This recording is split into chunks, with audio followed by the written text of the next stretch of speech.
محترم شبکه تهران، حلول ماه مهربان و پرفضیلت رمضان رو به همه شما تبریک و تهنیت و شاد باش عرض میکنم. طاعات و عباداتتون قبول باشه انشاءالله. شما بیننده برنامه جشن رمضان هستید که انشاءالله قرار هست در طول ماه مبارک رمضان شبها حوالی ساعت 10 شب خدمت شما برسیم و امیدواریم که افتخار همراهیتون رو از همین ابتدای ماه مبارک رمضان تا انتهای ماه مبارک و روز عید فطر کنار خودمون داشته باشیم. سلام دوباره. سلام از بنده. افتخاریه.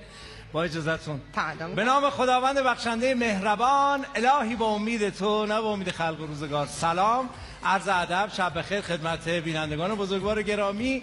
ماه نور و قرآن، ماه مبارک رمضان و خدمت تک تک شما عزیزان تبریک عرض میکنم. اولین افطارتون مبارکتون باشه، نوش جانتون باشه.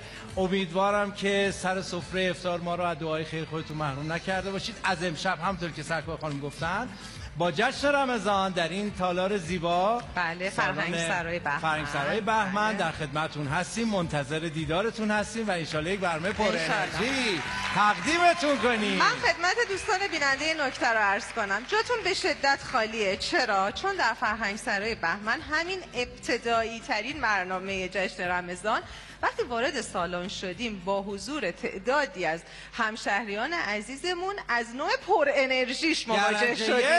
یعنی واقعا این رو بدون اغراق میگم، یک انرژی خوبی اینجا حاکم هست و امیدوارم شب‌های آینده شما هم افتخار بدید تشریف بیارید. بعد از افطار میدونم آخر سال آقای رفیعی بدوها زیاده، اما حالا این گوشه همه کاراتون جشن رمضان هم تشریف بیارید، ما خوشحال میشیم میزبانتون باشیم. ساعت برنامه رو یه جوری گذاشتیم که دوستان بیان اینجا خستگی در کنن.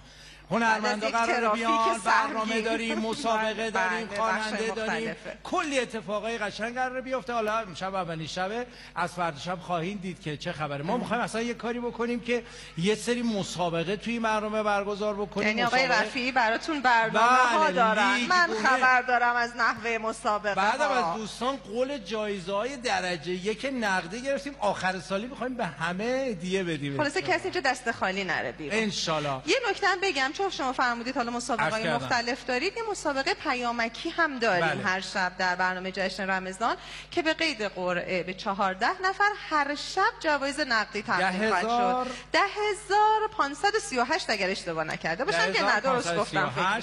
هنوز حافظم یاری میکنه آقای رفیعی. شما قطعا درست میگین. 10,538 دوستان همراهی کنن، ما را همراه ما باشین و مطمئن باشین که بهتون خوش میگذره. کانال نچرخونید، اینجا شبکه 5 شبکه تهران و این برنامه جشن رمضان به افتخار خودتون.